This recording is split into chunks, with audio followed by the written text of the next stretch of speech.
ఈ పెయింటింగ్ కూడా నేనే వేశానండి. అప్పుడు నేను పెయింటింగ్ కూడా నేర్చుకున్నాను అనమాట.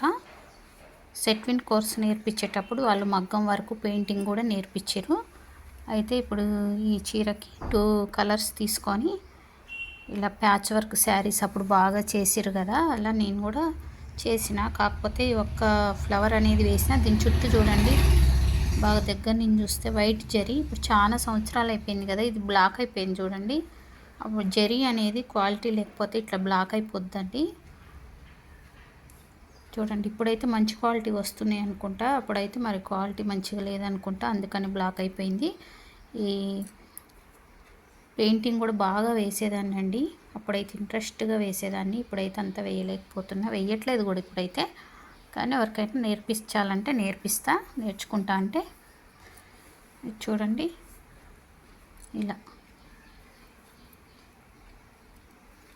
మామూలుగా అయితే ఇటొకటి ఇటొకటి ఇట్లా రెడీమేడ్ మోడల్ కుట్టాలని స్టార్ట్ చేసిన.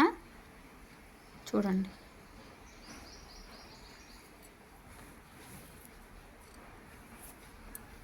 పెయింటింగ్ కూడా వేయలే, తర్వాత వద్దని ఆపేసిన. ఇది మొత్తం పెయింటింగ్ వేసి అట్లా వర్క్ చేయాలంటే చాలా కష్టం, చాలా టైం పడుతుందని చెప్పి తీసేసిన అనమాట. ఇంకా వదిలేసిన. ఇప్పుడు దీన్ని 3 మీటర్స్ వరకు, దాదాపు 3 మీటర్స్ వరకు వర్క్ చేసి ఉందండి. ఈ వర్క్ చేసిన వరకు లెహెంగా లాగా స్టిచ్చింగ్ చేస్తా.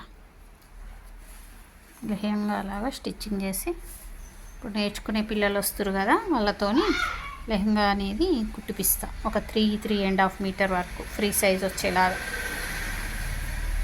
నా ఛానల్ ఎవరికైనా నచ్చితే సబ్స్క్రైబ్ చేసుకోండి ఫ్రెండ్స్, సపోర్ట్ చేయండి. ఓకేనా? Thank you.